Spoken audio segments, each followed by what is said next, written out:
So when you guys registered, we did ask a fun question. I was saying before this, I was like, I need to start betting on these answers because I keep guessing it right. What is your brand's primary focus for this year? And 48% of you are looking into retail expansion and channel planning, and then of course profitability. It's funny because we asked this question a lot throughout different periods of the year, and I would say the last webinar about 3 months ago, it was driving profitability instead of retail expansion, and it was flipped. So I think that it's all part of the pie, especially in the retail market and in the fashion industry, of how do we do growth, but also maintain profitability, which is always so difficult. And I think one of the best levers to pull on, especially with growth, is retail expansion. And I know for me as a planner, channel planning is so much fun, but also so hard. There are so many things that go beyond that, and like, how do we do that? So we're going to talk about that today, which I'm very excited about.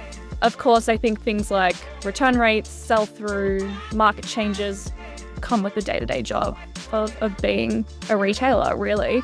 And if you can get it right, if you can channel plan correctly, if you can expand your market share internationally while driving profitability, all of those extra things, 3 things just happen organically. So, cool. If we haven't met, I'm Morgan. I'm a buying and planning strategy specialist here at Style Arcade. I come from a background of buying and planning across women's wear, menswear, lifestyle, the whole shebang. And today I have with me Ginny, the CEO of Align. I'd love for you to give everyone a hi, a little intro, and a bit about your background, Ginny. Yeah. Hi, Morgan. I'm really excited to be here today. Yes, I'm the CEO of Align, a women's contemporary brand based in East London. My background comes primarily from buying and product development. I spent majority of my career at big organizations across North America, so the US and Canada. So from Saks Fifth Avenue to Hudson Bay Company, Colt Renfrew, Roots Canada. And when I moved to the UK 5 years ago, really found myself in the world of startup.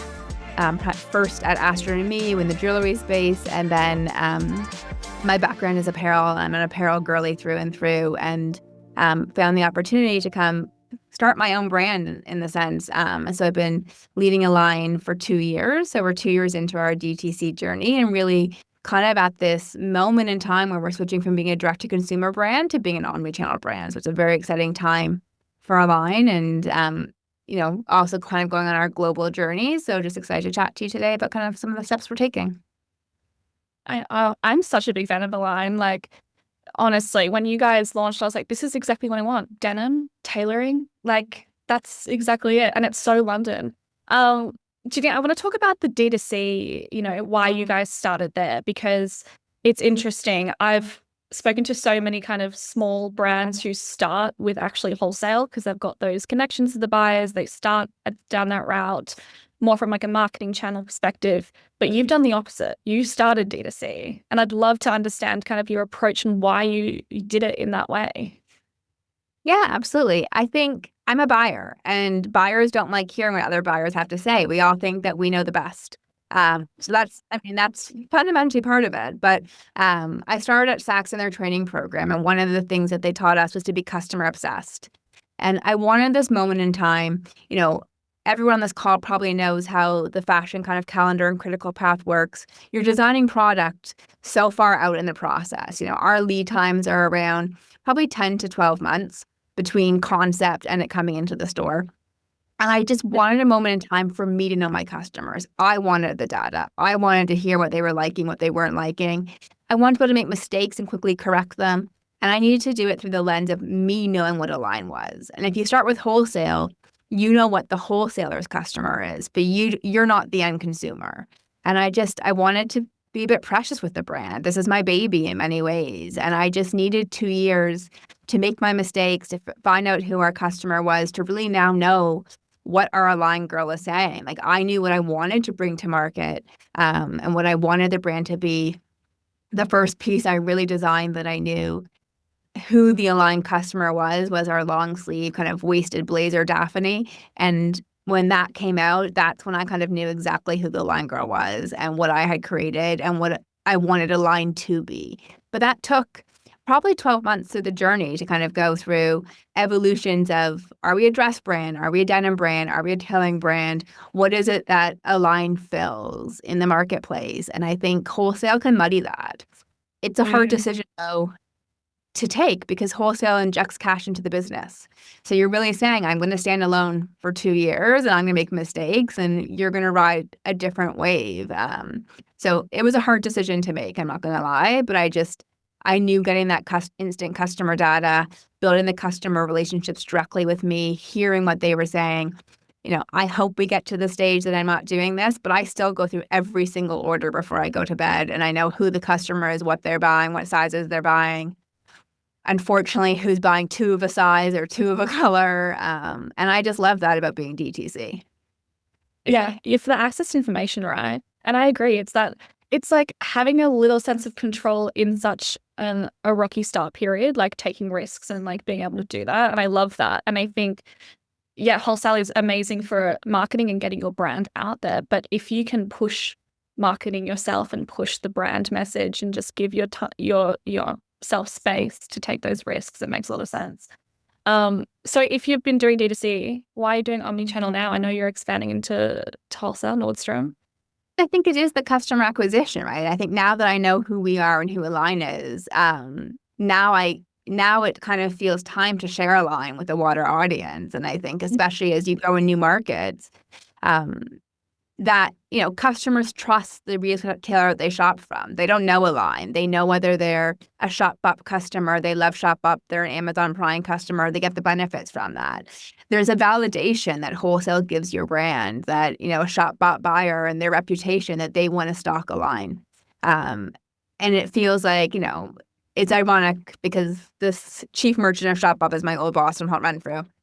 And we had the conversation for many months, and I was like, I'm not ready, I'm not ready, I'm not ready. And then finally, when I felt ready, but we could have a really healthy relationship. When they ask for exclusives, I feel I can say no because I know whether it's Align or it's not Align. So it's not about chasing the revenue. It's about gaining new customers, customer acquisition, and just, growing our footprint as a brand. And it feels, now that I know who we are, I feel really confident doing it, and not kind of making mishaps and having to correct them. Well, already, we're not really a colorful brand or a print brand.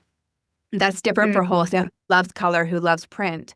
I could easily have all these colorful striped print things in the collection. How did I start that way? Where now I can say, you know what, that's just not us. Get that from another brand, but I can do this. And it's just it's the right time for us. And I'm super, it feels really nice that a lot of the retailers, we're launching in a big one in autumn, winter, which we haven't quite announced yet. But like they slid into my DMs and that feels really cool that as a buyer in the past, Really? someone's sliding in my DMs being like, okay, like we've emailed customer service. They said you're DTC, you're not doing wholesale. We've gone this way. We've been told no. And then they come directly into my DMs and, it feels time to share Align and I'm super excited. Was there like a specific turning point? Like, was it a collection or something? Like what, you said you felt ready. Was there anything, or is it just like you've gotten all the learnings now and you feel like you need more of that? I guess it just feels like again, because you work so far in advance, there was all those times where I thought I knew who she was, or I thought I knew who our customer was, or we were this and then we were that. It just, all of a sudden, the pieces felt like this is Align. And internally, we refer to it as Align 2.0, because when we this is who, we did a rebrand, we changed our logo, all these different pieces of the pie that we were working out those first 2 years. Everything kind of came together in our May collection this year. And I just came out of meetings this morning for March 2026, and we're in concept for September 2026 right now. Like we're in so many different seasons at once. But when our May collection launched, and even probably 3 months prior to it launching, I knew that May 2024 is what Align is. And like that confident, we just launched a core denim collection. Like now I know from every collection from this kind of point forwards that this is who I am. I can go to a retailer and talk about how, I grew up when I started my career as a buyer when there used to be contemporary brands. And now all those brands refer to themselves as premium contemporary. And part of Align's DNA is that we have our own white space from a price point standpoint. And what Align really is serving what was my millennial old school contemporary space back in 2005 when I was a buyer, like above the high street, above fast fashion, but below premium contemporary, but bringing high quality pieces at accessible price points that are for 30 to 50-year-olds. I built a brand of what I wanted. And luckily, customers wanted it too. And it's been super successful. But that confidence of knowing that I feel, what is going to ship into stores, I'm going to feel proud of, and I'm not going to have to be like, it's a bad seller. Like, I know what's going to be a good seller now. I know what the customers are saying. So it just feels, just timing felt right. Yeah, no, I love that. I guess it sounds like are you offering wholesale, just, your core items, the things well are going to sell well to DTC? I know you said you're never going to go into prints, which I laughed when you said that because that's exactly what I used to get buying in brand. Would be like all the big guys are like, I need this in a print. I need this in neon. Like, I need this in like a crazy color. Which when you get to a certain point, it's like, yeah, if it aligns with my customer, it makes sense. But what kind of product are you using your product offering as the way to introduce them to the brand, or are you partnering from like a marketing perspective? How are you maintaining that brand identity? I really want to do it omnichannel. So I really don't want it also to be about just revenue and about transaction sales. I want it to be true partnership. I want it to be customer acquisition and an extension of our DTC experience. So we're going in kind of 360 from a marketing standpoint, from a branding standpoint, but really focusing our wholesale accounts assortments around, we each month have 5 kind of key looks that we put money behind from a marketing standpoint, from a gifting standpoint, our influencers, and trying to create that consistency. As a small brand, like I said, we're only 2 years old. We want that repetition where people are seeing Align and seeing it in more places that they can then recognize it. Like, I was in New York a couple of months ago opening our pop-up store, and people were talking about our blazer and then talking about another brand, which I won't name, but being like, oh, like, that's the Align blazer. Like, to be 2 years old and people reference like my style as like the icon within like these bigger brands is just the most flattering thing in the world. And I want that continuity of handwriting across where customers see it so they can start recognizing who Align is, because that brand value is really what you're trying to grow. And that brand recognition of what Align looks like, what an Align piece looks like. You don't want it to always look different every single place. So it's how everything complements each other, I think, is probably the most important thing to me, and how we have, shared values, whether that's we're currently in, who I can share, we're currently in 25 doors across the country and online with Anthropologie US. And they have very similar values to women in sports that we do. We're the style partners for Gotham Football Club, and we do their fit walks in the runway. Anthropologie, it's Angel City in LA's style partner doing their fit walks in Los Angeles. Like, there's this continuity, which is really lovely between the two brands and synergy. And like, those were things that were part of the decision of who I partnered with when I wanted to go omnichannel, so we could really amplify our brand messaging. Yeah, you have such a holistic approach, which I want to come back to in a second, but I do want to talk about the US expansion, because I went into your pop-up. It's around the corner from our office in New York, and it was so cool. And before this, we were just talking about the posters we could see across the road. But I mean, expanding to the US, it is a huge market. There is a lot of demand here. And if you can get it right, it's a great place to invest in. I think a lot of the time it just comes down to logistics and operations, which in itself is a lot to handle. How are you guys approaching that? I know you've got a new warehouse, right, too, in the US. We started, so about a year into our journey, I guess like 6 months into it, we started shipping to the US and doing a little bit of like content commerce and a few different things. And we kind of just let the US roll. And there was always this number in my head that once the US exceeded 30% of my sales, I had to have a US warehouse. So we were long on the journey to getting a US warehouse before, what's happening in the US with tariffs and stuff kind of came into play. So I would say that we were kind of on the front foot of those discussions, because we were already, we went from our sales being 6% US to ending this year with them being, upwards of 50% US. If anything, we were far advanced in the conversation, but our US sales grew quicker than we expected. So if I could go back in time, I would have opened the warehouse in January. But, we were able to quickly kind of get up and running in the warehouse in May. I think you have to start small with the US. I think some companies go in so big and so bold with the statement that they're conquering the US. I think for us, we tested that the demand was there. I'm not surprised it's doing well there, based on my background being, I spent many years at Saks. That's where I kind of started my career. That's who raised me in this industry. So as much as we're a British-based brand, that's just based kind of fundamentally that I'm based in the UK right now because I married a British husband. In some ways, Align very much is this amalgamation of British style with a very American appeal. But we made sure that there was the demand there and then slowly took the steps to kind of support that through opening a warehouse, partnerships, collaborations, opening our pop-up store, and now going into Omnichannel. But they're all kind of steps that kind of ladder together to really tell this consistent story through the right partners, whether that's digital partners or whether that's physical partners. Yeah. Has it impacted your buying and planning? I mean, not to bring it back to buying and planning, but that is what I can talk about all day, every day.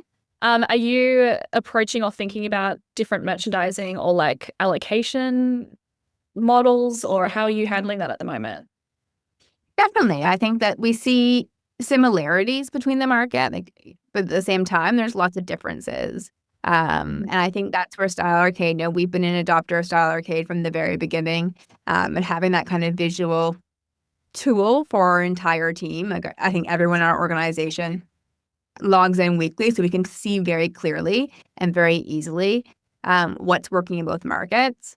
But for us, where we're finding the biggest differences is in fit, not necessarily styling. So, styling is slightly different, but I would say that the US likes a neater fit. They like it more on their shoulder. They are less into oversized and drop shoulders. And even if it's off the shoulder, they still want it fitting a bit more neater, where the UK is this dramatic, oversized, relaxed look. And navigating that through sizing, especially when our product is sized in UK sizing, although we listed in both countries, communicating that. And that was part of why we brought the pop-up into kind of the conversation and why Omnichannel will also help us for people being able to physically try on product. Yeah. There's a stat out there, and I'll get the stat wrong, but it's very hard to convince people to actually read on the website. We're so socially native and so socially everything on the website's about how to increase conversion and get people in and out of your shopping experience as quickly and seamlessly as possible. That when you see a size 4, having someone read which size 4 that is the secondary challenge. So I think, there's nuances in that, which plays down into allocations. And that, that is a challenge, and that does obviously impact return rates at this stage. But I think using tools that have a bit of AI in it that can help kind of separate your size curves, help you kind of anticipate what that's going to look like. We don't want to run too fits. We're still only 2 years old. We can't, we will localize to some degree. We do have a bit more color in the US than we do in the UK. A few more options, but we don't want our fit to differ because we want to be a global brand. And I think it's how do you maintain localization while being global? And that's not an easy thing to do, but I definitely think tools, and because everyone's so gamified, having very visual tools is really helpful to help us kind of determine what decisions we're making. Yeah. I actually want to dive a little bit deeper on that, actually, because the thing about growth is, yeah, there we go, double-edged sword, pros and cons. And it's I wish I had a crystal ball. I think I'd be doing very well if I did. I think we all would be, if you could just be yep, this is how much I'm buying for the US pop-up store. Done. But I like your approach of kind of taking it step by step. And I think, because you're also a full price brand, right? You don't really run any promos or markdowns. Is that correct? Yeah. So we only do winter and summer sales. So we don't do any kind of summer promotion, Easter promotion. It's called bank holidays in the UK.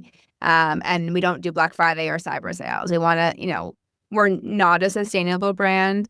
But we try to make the best choices we can in every kind of element that is. And one of those choices is not using price as a lever to increase demand. We want kind of consistent demand. And we want to have a really transparent conversation with our customers that that's the best value that item can be. And the exception is end of season sale, where we're kind of cleaning up old season product.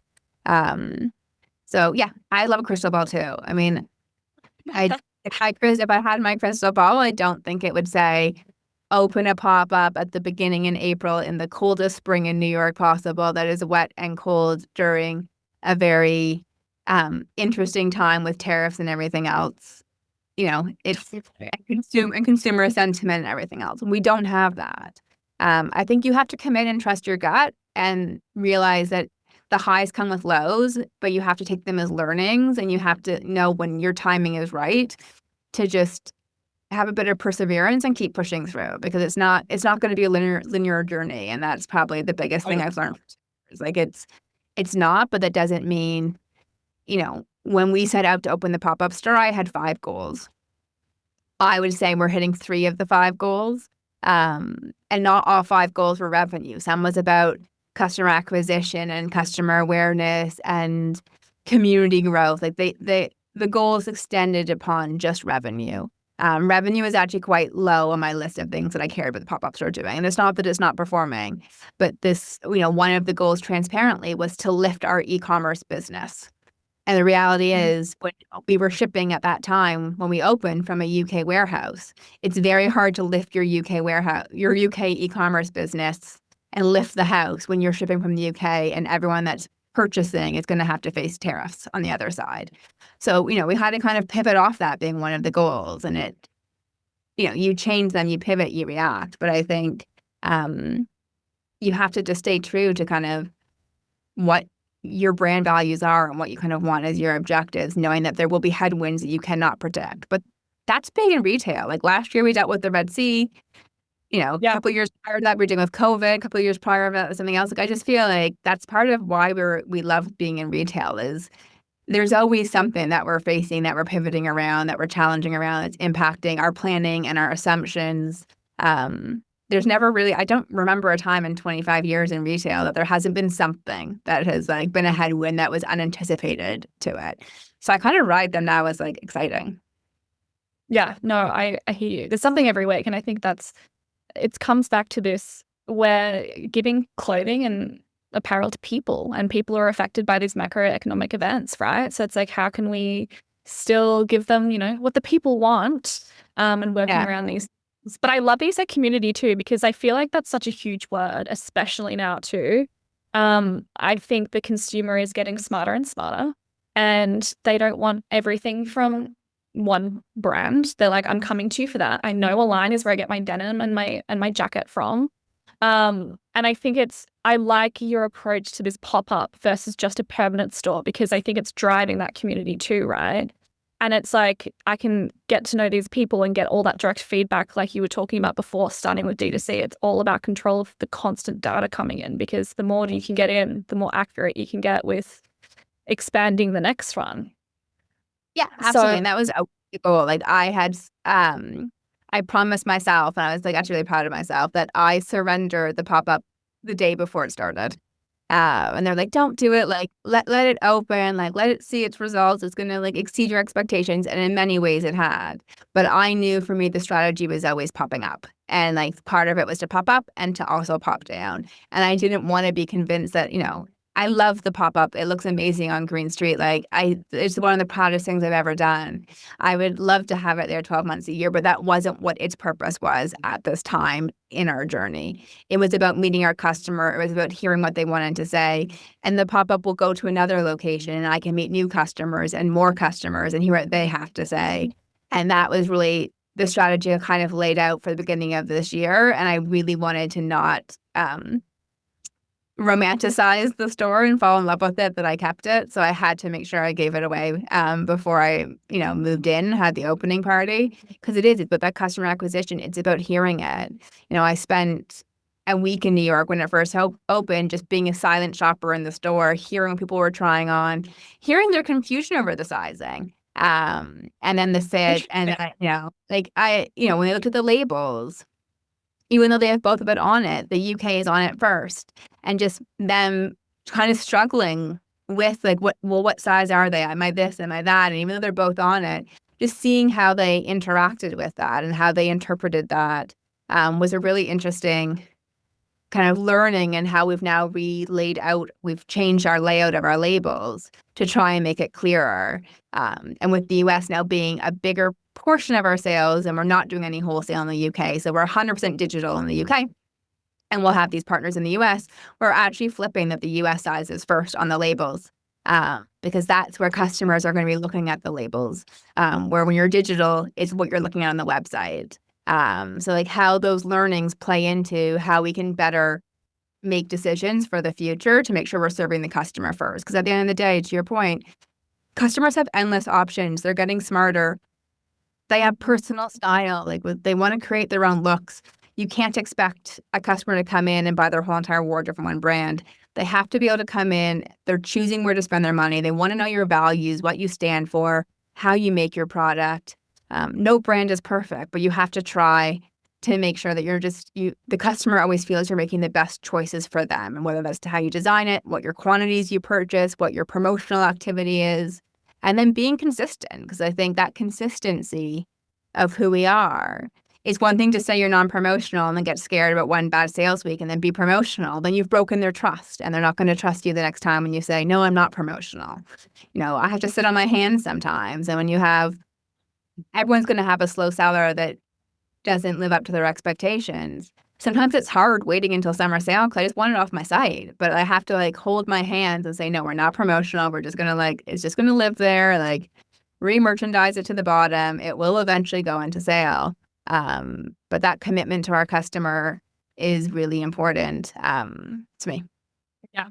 And when you're doing that small growth too, it's if you can just do the small buys, kind of know what to back from your UK customers. And it's funny that you said it's a UK customer with a US appeal. I would 100% agree with that because there's something about it that the New York, having lived in London and New York, I can see the difference in consumers, but there is something about it that I think the US customers would just get to. It makes so much sense, especially in Soho as well. Now I want to talk about partnerships for a second because I actually really admire your approach to that too. I think you've got a very holistic approach to everything and how you're running Align, even with this. Oh, definitely. I can see it. It's across the whole thing. And I think that's what the consumers can feel as well. When you did your pop-up in New York, you went with one affiliate. And even when you're talking about your marketing partnerships, your content creators, you kind of take this very much loyal approach. I don't know how to describe it, rather than kind of going wide and thin, which during a growth period, I think that's a really interesting topic. And I'd love to hear more on your philosophy around that. I guess I've always taken the approach, even with our manufacturing, I rather mean something to fewer people than mean very little to a lot of people. And I think as a 2-year-old brand, having partners who are putting their name on your product is a huge validation. I've been a huge fan of Shop My since it started. They were kind of what kickstarted our US growth. We onboarded them in October 23. At the time, they had very little UK customers. We were one of the first UK customers. They had very few UK content creators on it. And it really was just this really interesting thing. I kind of plugged it into our Shopify and let it kind of just run in the background. And with it just running in the background, all of a sudden our sales had just kind of become this number that we could no longer kind of ignore in the US. So it felt very fitting that when we were going to start really pushing in the US, we synergized Shop My to one affiliate partner. But for me, it comes back to that first kind of thing I said. It comes back to data. And that's why I love Style Arcade. That's why I love Shop My. I feel between Style Arcade and Shop My, they're my two biggest secrets that I don't gatekeep. But whenever I go speak to another female founder and we talk about how Align's grown so quickly, they're the first two partners that come up for me as kind of the systems that I use to how I'm driving the business because they're both data-driven tools.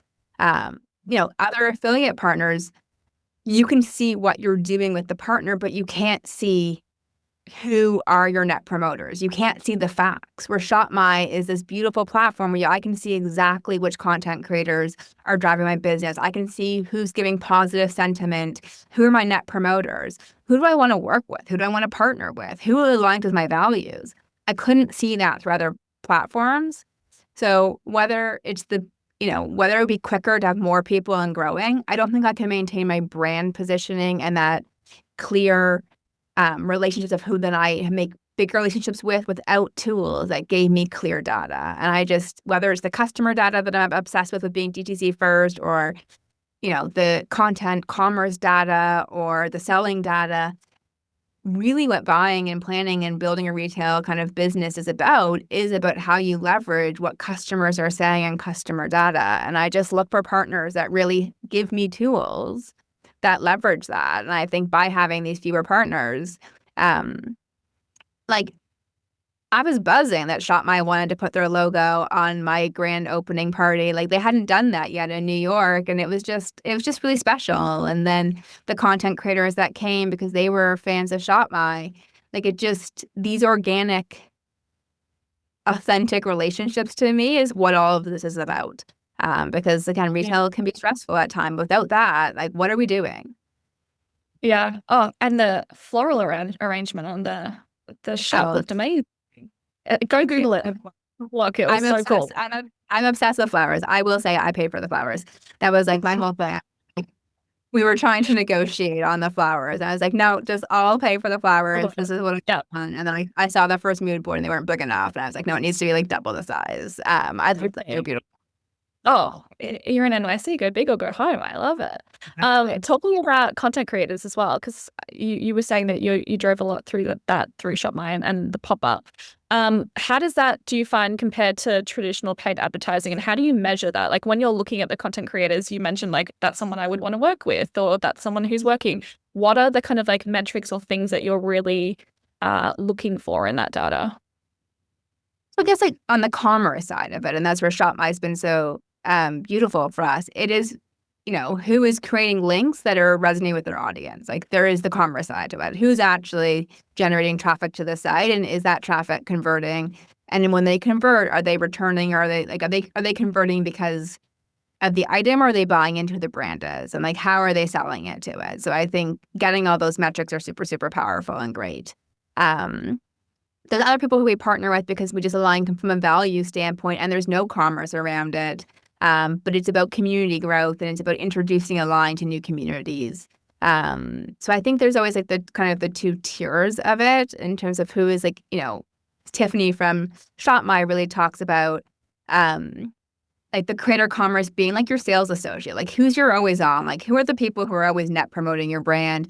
And one of the things, and I think because my experience comes from the US, is the US is not the East Coast. The US is not New York. And I think for London brands, sometimes we think, we're growing in the US, AKA we're growing in New York, because the time change is very challenging to do, the entire US. But the US is very broad. There's different shopping patterns. There's different likes and tastes. And having this kind of always on approach to the entire country is what to me is like growth in the US. It's easy, it's hard from a time change to be talking to LA and the West Coast when you're in London, and it's easier to kind of like put all your energy into New York. But I really wanted that kind of US presence and having that creator commerce across the entire US. And then we pick people in different markets where we can really kind of lean in and start building relationships. But for us, I guess, I always want them to be authentic. Like I never want anyone wearing a line because I'm paying them. Like I always want to know that they actually like a line. So even when we work with some of like the athletes that we work with, the first like half an hour, I'm just like, do you actually like the product? Like, do you see yourself on the product? Like some of them are amazing people, but I want to know first that they love the product, because that, I think, authentic connection to their audiences is what you're kind of partnering for. Totally. Even just on US, to talk about 3PLs for a second, I guess with that, because a lot of brands I'm speaking to right now are looking to expand. Just to touch on that topic from before, any tips on kind of what to look for or what to ask when looking for a 3PL? Even the other way around, if you're a US brand looking to expand to the UK, opening a 3PL there, like what were the kind of things you were looking for when you chose that partner? I think that we went through a big like tendering process in a lot of different warehouses, and I had worked with different warehouses before, so I knew some names. And you Google where other brands are that are in your competitor set, and you see where they are. I think we had an honest conversation of where we were at, and that really dictated who we partnered with. That like, I don't want to say that we're a hot mess, but we're like one step away from a hot mess. Like we're learning and we're growing so quickly. as a digitally native brand, we don't have RRPs on our price tag because you don't need that for digital. When you start going to Omnichannel, you need to do relabeling and all this other stuff that we're not slick at right now. So we actually we were going one direction with a warehouse where we were going to be in probably a warehouse we could have been into for 10, 15 years. And it was going to be so slick. And it was going to be this amazing, huge warehouse. But the reality is we weren't ready for that. Like, we needed something a bit more homegrown because we're homegrown. And we needed real people to speak to. And we needed people who were really going to solve our problems and almost grow with us. So we went kind of a totally different direction than where I thought we were going to go. More based on where we were at as a brand, where my team was at, like that we were in different time zones. So I think it's really important to have again, it's about building strong partnerships. But the biggest partner in it is you and your team, and being really realistic of what your KPIs and what your competencies are. We needed a warehouse that could help us with logistics and importing product into the US and being very seamless with it and helping us consolidate goods and things that maybe a bigger brand has a full logistics department, so they don't need that help. But we did. We needed help with the labeling and the hangers and the box sizes and everything else. And we also so much that goes into it. Well, 6 months ago when we started the process, we were just DTCs. We were going in being like, we're just DTC. We just need picking and packing. And then all of a sudden I was like, oh yeah, and then we're a pop-up store. And then I went back and I was like, oh yeah, now we're wholesale and we're just digital accounts. Oh, now we're wholesale with some physical retail. Like, I didn't want to be in a warehouse that was so structured with its data that was going to the WMS that I had to not be able to chase what I wanted to chase. So I really feel like the right partners for us because they are so excited to have Align. We were there last week. They're buzzing with us and figuring it out and sorting it out. And they're not just saying, fix this number in an Excel spreadsheet that's not flowing to my WMS, and us saying, but I don't understand what you're saying. So I think it was more that we had a realistic, internal view of where we were at, how we wanted to operate. And once we knew how we wanted to operate, where we wanted to have a warehouse that felt flexible, then we had to find a warehouse that was maybe smaller and gets that flexibility than getting the biggest warehouse that was really going to be unflexible. It's all about collaboration, right? Even like we were talking about before, like having people on the ground in wherever you're expanding into, which is like I always talk about, get in somewhere physically. Like, so whether that's on the shop floor, that you would never have heard that feedback. No one's going to send you an email being like, I wish you guys had US sizing first. Like these little nuggets of information that you get just by physically being there. And same thing with having people on the ground in the US, you coming to visit New York and being around Soho and seeing the customers there. And having the team here too. So building that New York team is really exciting. Yeah, I know. We're super excited. But I think your point is we have just started on our journey to hire a US team. I'm super excited, but I'm moving to the US for 2 years to do it because, I spent 2 years building my team in the UK.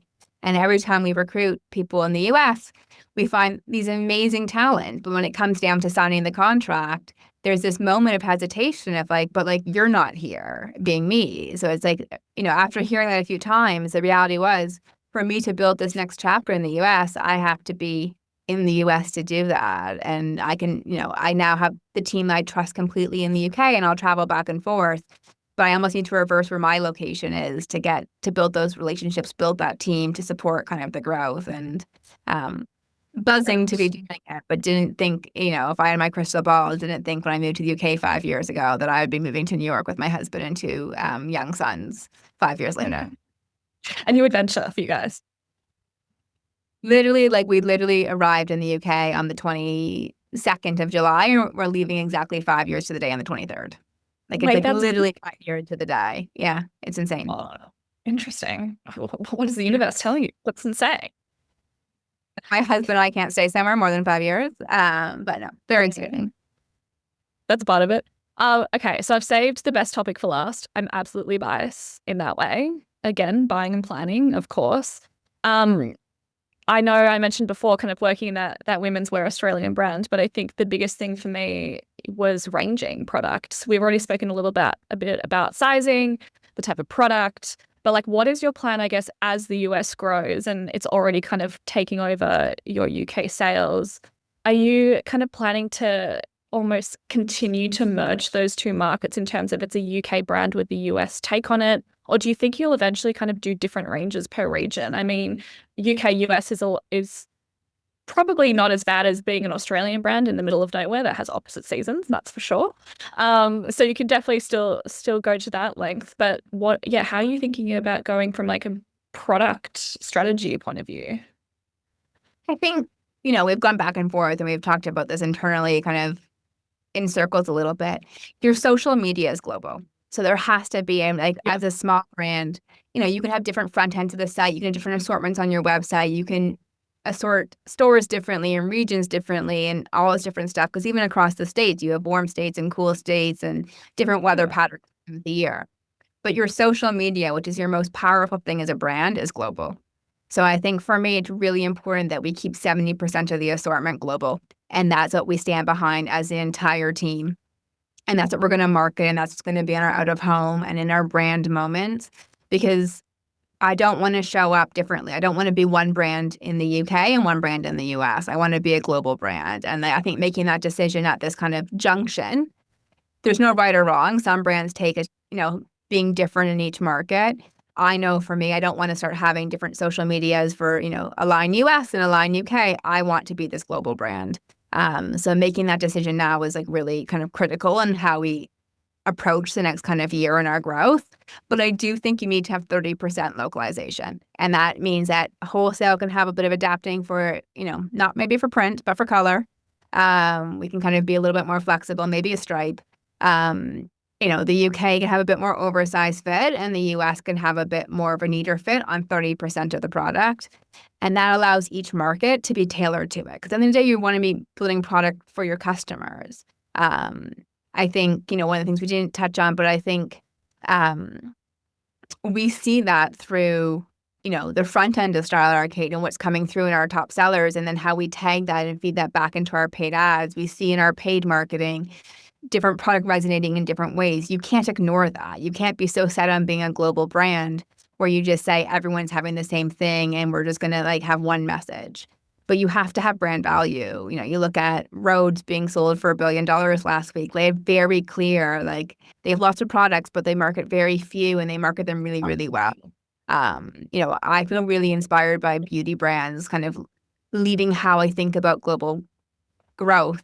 I think sometimes apparel brands, we have so many products, we have so many seasons, and Align, we're a monthly drop brand. And even when we think about marketing internally, we think about all the products and it gets very messy. Where I think beauty brands tend to only market one product or two products. They're so focused in their approach because they're building brand equity and brand, a global kind of handwriting that transcends. You can change your budgets by market and different things else, but there's this handwriting, whether it was the glazed donuts or black cherry with Glossier or Summer Fridays and their sleep mask. It's so centered around a few products. And I think that's kind of where I'm inspired right now to go global with. It's very focused. Align is our Daphne, waisted blazer and it's denim and that's the design, the Align look. And there's other items that sit on that. But I want everyone to be able to say when they walk into a store, oh, that's the Align blazer at this store. And if they can say that and I can keep hearing that, then I know what I'm doing is working, that people recognize our handwriting as a brand, and that will give me the confidence that we've created something that will last. I think you see that in brands like, the contemporary brands like Rag & Bone and Vince and Theory. You can see a piece and know who it is. As a 2-year-old brand, I need people to see Align and not just think, that's an item I want. I want them to say, that's an Align item. And that's something that I think is so critical in this next phase of growth. Totally. I think devil's in the details too. It's like that messaging. You want them to know who you are and be able to follow you easily. But then it's like even Rag and Bone, when I go into West Village versus on the other side of Manhattan, what's at the front of the store is completely different. But they have the same window. And it's like that's exactly it. It's like the mix, right? And this is where I start to nerd out a little bit of okay, now the pressure is on, especially when it comes to your size allocations and your product allocations. But even it could be things like biggest thing is different comment. Yeah. My new favorite tool in Style Arcade is your margin calculator. Because, we're all of a sudden now we have different critical paths. It's different, it's quicker to get product from China to the US than it is from Turkey to the US, but then it's quicker to get Turkey to the UK. Like there's different shipping rates, there's different tariffs, there's different, like, there's so many more metrics that go into being a global business. And we were doing it in Excel, until a couple of weeks ago. And then we saw your update and it was like, I think you guys are brilliant at always being ahead of kind of what buyers and merchandisers and planners are thinking. And like, how do you get into a system? Because I think all those tools, data, like at the end of the day, like what we're doing is data driven.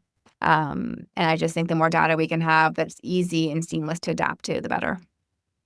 No, I totally agree. Questions. Let's have a look if we've got any here. Okay, I think we're gonna have time for one, if that's okay with you, Ginny, and then we'll have to wrap up. Okay, so someone's asked here, do you have any tools that you use for buying and planning across UK and US? Or are they different tools for different regions? I think it's the same, right? It's the same. So we just use the arcade right now. We find that we can filter on different regions. We can filter on our buys. We can see things in a very digital way, whether it's the range plan at the beginning of the process or whether that's our results coming through Shopify. Again, we like fewer systems and like stronger partnerships. If I can, I love Shopify as a DTC platform and things that plug into Shopify. And then like can't remember the expression like 20 years ago, but like the data being the same, like everything has to be the same, has to be the same number, has to be the same thing. It's Bible, like it's all those things. So I don't want to have different systems telling me different stuff. And I think you can do your whole process in one kind of holistic system. You get the benefits of being able to leverage all the data points in different ways at different times in the process. My favorite tool, or one of my favorite tools, is I love the reorder function in Style Arcade with the AI, and I find it is incredibly accurate. So it's really easy now for when we're sitting in trade and we want to reorder something to be able to then say, okay, we need this much for the UK and this much for the US, and it can see those size trends and it can predict the inventory that we need, and it differs the size curve. And I think like to be able to leverage something like that by doing your whole process in one system is so powerful. So yeah, love one system. If your team can be on one system and not fighting about which number is correct and more time on actually analyzing and coming up with action points, the better everyone is for it, especially the people pulling the numbers, because it's better for your mental health, I think. And the more things together seamlessly without coding, the better for me. So I think that it's we're only a team of 15 people, so we need things to be as easy and as seamless as possible. Totally agree. Yeah. So for the rest of the questions, we'll reach out over email. A couple of last takeaways. I guess my biggest takeaway for me is just the way that you're approaching things in so holistically, like, really focusing and doubling down on this is my product, this is my brand, and like really taking that across, your product, but also your partnerships. I think that's really interesting, especially from a D2C and, getting out here globally. So thank you for that insight. What do you think, Ginny, is like the one thing you'd like to leave brands with today? I think it's like trust your gut in the process. I think at the end of the day, you always know who your brand is and you know what your brand stands for. And I think sometimes we try to adapt it. But the early interest you have in your brand in a new market, if it is about global growth or a new market growth, is based on who you are. And I think that conviction to stay true to who you are is where you see other brands kind of growing and shining, and that customer validation that's kind of why they want to shop that brand. And I think it's easy to get swayed by other people wanting you to be something else or thinking you should be something else. But just trust your gut that you've built something that people want, and that's why you're at this stage in your growth, and just kind of doesn't mean not adapting and localizing, but just stay true to who you are. Love it.